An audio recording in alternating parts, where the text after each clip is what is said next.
റമലാനിൽ ഉംറ തീർത്ഥാടകരുടെ എണ്ണത്തിൽ സർവകാല റെക്കോർഡ് 9 ലക്ഷം തീർത്ഥാടകരാണ് റമലാനിലെ 4ാം ദിവസം ഉംറ നിർവഹിച്ചത്. തീർത്ഥാടകർ വർദ്ധിച്ച സാഹചര്യത്തിൽ സുരക്ഷ ശക്തമാക്കുകയാണ് അധികൃതർ.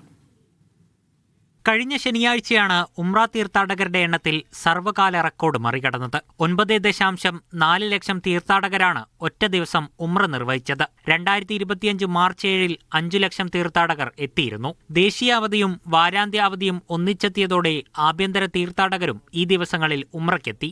ഇതോടെയാണ് തീർത്ഥാടകരുടെ എണ്ണത്തിൽ വർധന രേഖപ്പെടുത്തിയത്. സാധാരണ റമദാന്റെ അവസാന ദിവസങ്ങളിലാണ് കൂടുതൽ തീർത്ഥാടകർ എത്താറുള്ളത്. ഇത്തവണ ആദ്യ നാളുകളിൽ തന്നെ സന്ദർശകരുടെ എണ്ണം വർദ്ധിച്ചിരിക്കുകയാണ്. തിരക്ക് വർദ്ധിച്ച സാഹചര്യത്തിൽ മക്കയിലുടനീളം സുരക്ഷയും ശക്തമാക്കിയിട്ടുണ്ട്. വിവിധ സൈനിക വിഭാഗങ്ങളും തീർത്ഥാടകരുടെ സുരക്ഷയ്ക്കായി എത്തി.